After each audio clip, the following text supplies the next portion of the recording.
Welcome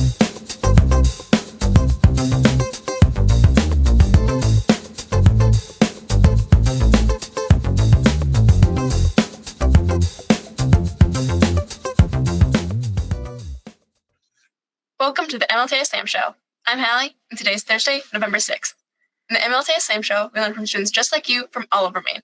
Today, we'll begin by following along with Mr. Kelly from Nokomis, who will teach us about Levi Stewart Museum. So it covers the Levi Stewart Museum project. Then, viewers can take the Slam exam, a chance to win prizes by answering questions about the show.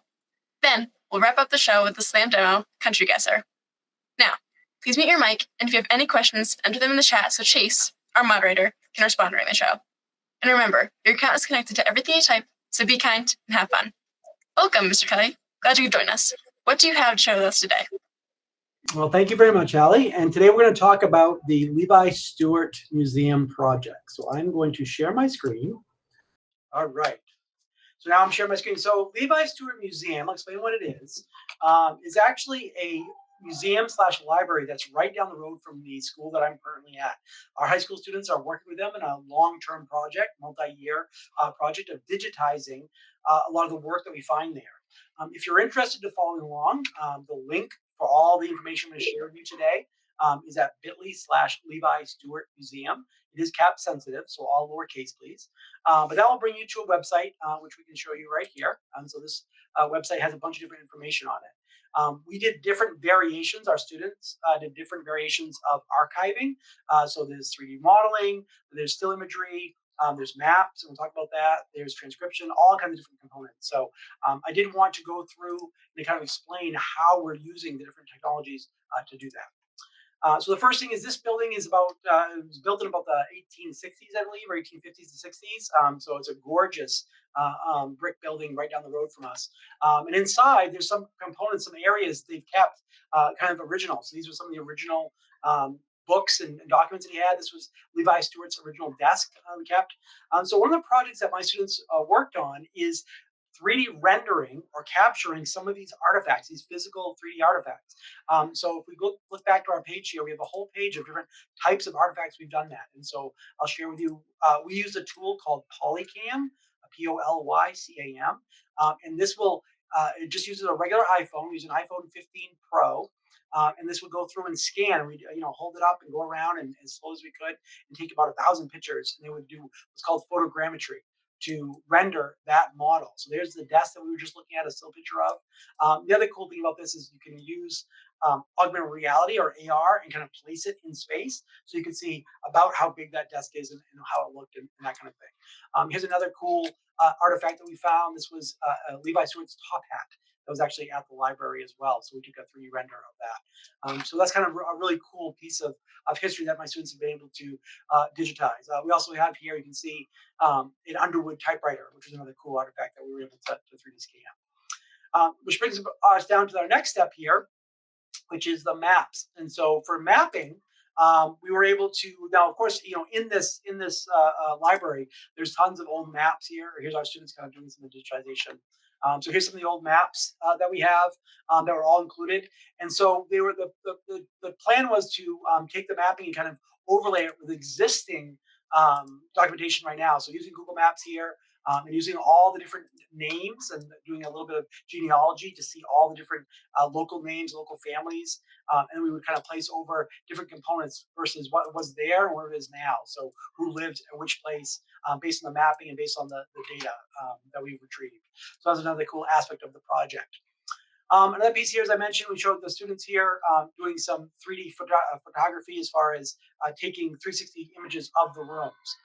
And so this was a tour. We used the tool Delight X to make 360 photos. And we can look around here, and then we can actually zoom in. If you do have the headset, you can look at it through VR if you want to do it that way. But we also can just use it as a tour guide. I can kind of click through, and you'll see that same desk here in a second. I'll zoom in over here, and you'll see here's that desk right there. Click over here. Here it is right below us. So here's another version of the same thing, kind of walk around. The plan with this, like I said, we just started this project last year and kind of dove in. But the long-term plan here is for our students to be able to, anything you see here, let's say you see imagery of people or any information, to make that interactive. So you can be able to, for example, click on somebody and the picture would come up larger with information about that person to make it an interactive display. So that's the other component that we're working on currently right now. Which brings us to our final piece. So we talked about the 3D modeling, the mapping, the virtual tour, which is the actual imagery. And so a big component of this project was to take probably thousands of, if not dozens and dozens of handwritten documents by either Levi Stewart or to his family, when he would write letters to and come back. And so we had tons of this amazing documentation that they want to do something with. And so the plan there was to take imagery of each of the documents and archive it in a certain way. Now, when we take imagery, we use really high quality, and we would store it as raw format, which is the highest quality you can do with the cameras we had. But we also wanted to make sure that we archive it and keep it information all put together. And so this is just a Google form. Let me quickly click on this. And let's put this up here. So this is the Google form students would fill out. They put their name. They chose where the collection was from, what the artifact type is. And the reason why we do this is it's going to kind of, they call it an input mask, which will kind of limit so you don't have too many mistakes in that archiving process. Here's the template students would use. This is just a Google Doc. They would link and they'd go through. Here's the image. And here's the transcription. Now you might ask about that transcription. How would we go from something that looks like this to actual text? I don't know about you, but even I find it difficult to read this in the cursive. I mean, a little bit, but it would take a long time. So we actually use Gemini, Google Gemini for this. And we were able to upload the image, ask for a transcription, which it would do, and then you would compare it. And so you go back and forth in a doc like this. You'd look at the original image, you'd see, and if there was things that didn't quite make sense, make individual changes. But that way it would keep it so it's a little bit more accurate than the original scan. And then the final piece, that text that you copy would go into the form, and you go through and talk about what the topics were, things to link to, all the different imagery, all the different pieces. Now, one of the benefits of that high resolution image, that raw file, is that it's great quality and it's about as good as we can do right now. So if in future generations they want to really examine some of these documents, they would be able to. One of the drawbacks is that raw files aren't really great for sharing. If I send you a raw file, unless your computer or your phone is ready for that, it's not as easy as sharing, for example, a JPEG or a PNG image. And so one of the other components, one of the pieces that we did here is we would upload the files to a Google slide. And the reason why, one, is that would convert it, so you could save this as a PNG or the JPEG. Also, you could share this much easier. So if I want to share these documents with somebody else directly, it would be a much easier format to do so than a raw file format.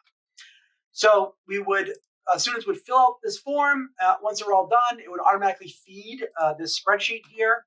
This is all that information that you just saw as it's coming through, and all the different components and pieces and bits and pieces. Which the final step here is we would filter it and then use what's called a Looker Studio, which is another free Google tool for data visualization. And so that would take those images, it would take the text, it would kind of compare them, it would combine them all together. And if you wanted to search by years, you would be able to filter that way, or transcriptions, if you want to search individual words that maybe you're looking for a certain person or a certain topic. Let me pull this down here. These are the individual files themselves. So I can click on a letter here.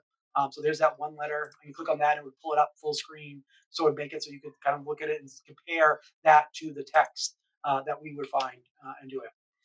And the final stage of this process, we're just starting to do this, and this is relatively new, we haven't gone very far with it, but is inputting these data sources, these different documents that have been transcribed and sourced into a notebook LM, which is also another Google product.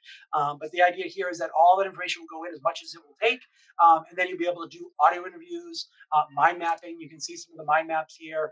You can see different parts of his life, or you can go back, and we actually did a little audio component here. It's like a little podcast. Right? Someone grows up in a small town, maybe feels a bit boxed in. Okay. And the cool thing about this is you're able to ask questions of it. So inputting all this information into one place, and then we can make this public. And if people want to ask, well, so you're in Corinna, but you have a connection to Minnesota. How did that happen? Or, where did you make your money to be able to support this amazing building and all the library and all the components that went with it, and all the pieces kind of put together. And so this is very much the start of this project. Like I said, we started last year, and we're realizing how big of an endeavor it's going to be. It's been exciting, and the kids have really enjoyed working on it. And so that brings us to the end. And with that, I'll kind of close. Remember, you can always access recordings of all the presentations at www.mlti.me to play, pause, and rewind. Checking in with Chase, are there any questions from the chat? How do you save the image you created? Okay, so what we did for that, our imagery situation was we wanted the highest quality. So we use mirrorless Canon 5D, so a really high-end camera with a nice lens. We would put the lighting. We had a couple of different tube lights we put to make sure the lighting was nice and even as much as it could be. And we would save in RAW format, which is the highest quality level that we could probably do. Let me see here. I'll pull up that screen. Okay, so this is just Google Drive, and in here we're just, these are the files that we uploaded as they would go through. And you'll see here, this is the RAW format here. So this is the JPEG, and then we store the RAW. The RAW, the drawback, again, there's no preview because the format, you need to kind of, especially software, it's high quality, but it's not as pervasive. JPEGs are compressed image files, so it's easier to share those. But we'd upload them both, so we'd have both versions of them that we could share. Thank you for coming on the show and teaching us about Levi Stewart Museum.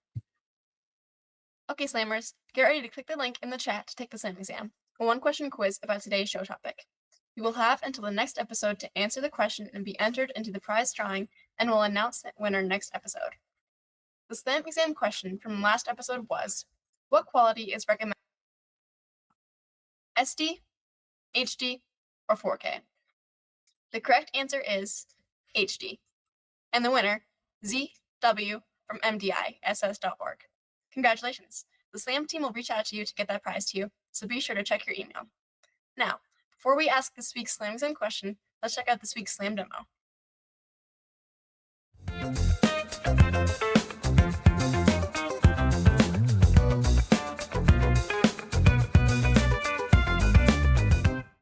Hi guys, my name is Mae Brush, and today I'm going to be sharing a website with you called globalgame.com. And this website is basically a guessing game. Every day they have a new mystery country, and you guess countries around the world, and depending on the color of the country, that's how close it is in relation to the mystery country.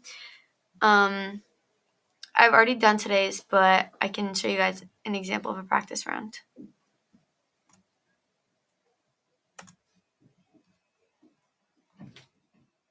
Okay, so to think of any country, I'm going to start with the United States.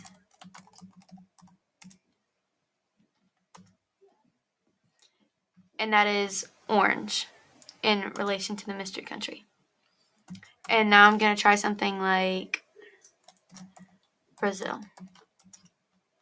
Brazil's warm. I'm going to try Argentina. Okay, it's right next to Argentina. I'm going to try Chile. Chile was a mystery country. So this game helps you improve your knowledge of countries in the world in relation to each other spatially. It's fun and educational. So thank you for watching.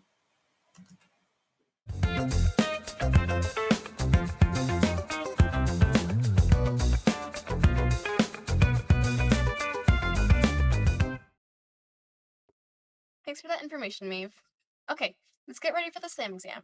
Our moderator will put the link in the chat, or if you are not watching this live, visit MLTI.me and click the Slam exam link at the top to enter your answer. You can enter anytime before next week's show. The Slam exam question is, which town is the Levi Stewart Museum located? Corinna, Newport, or St. Albans?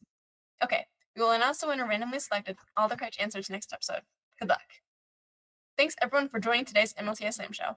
Thanks to our presenter, Mr. Kelly, our moderator, Chase, and director, Matt. Slammers, if you have questions, would like to make comments, or share the work you created today on the show, visit www.mlti and contact us. Those of you in the live stream right now, stick around for the after show live discussion. Student Leadership Ambassadors, stay curious, and I'll see you next time.